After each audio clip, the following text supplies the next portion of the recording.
In this lecture, I'll be talking about volume provisioning.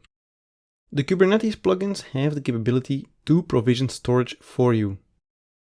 The AWS plugin can, for instance, provision storage for you by creating the volumes in AWS before attaching them to a node.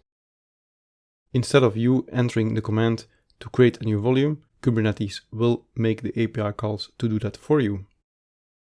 This is done using the storage class object.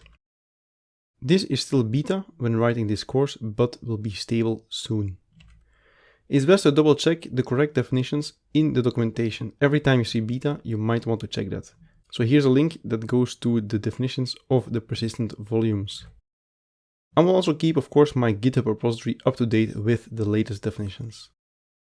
To use the auto-provisioned volumes, you can create the following YAML file. It's very simple. The kind is storage class. The API version refers to a beta. The name that I give to my storage class is standard, but you can use any name. The provisioner is going to be AWS EBS, so it's going to provision EBS volumes for us. Then we have EBS specific parameters like type and zone. Type is GP2, the zone is US East 1. This will allow you to create volume claims using the AWS EBS provisioner. Kubernetes will provision volumes of the GP2 type for you, which means general purpose. It's SSD. You also have provisioned SSD and magnetic. Next, you can create a volume claim and specify the size of the volume that you want. So here's my volume claim.yaml. It's of kind persistent volume claim. API version here is v1 because persistent volume claims are part of the stable API. I give it a name. The annotation, this refers to the standard storage class that I created earlier.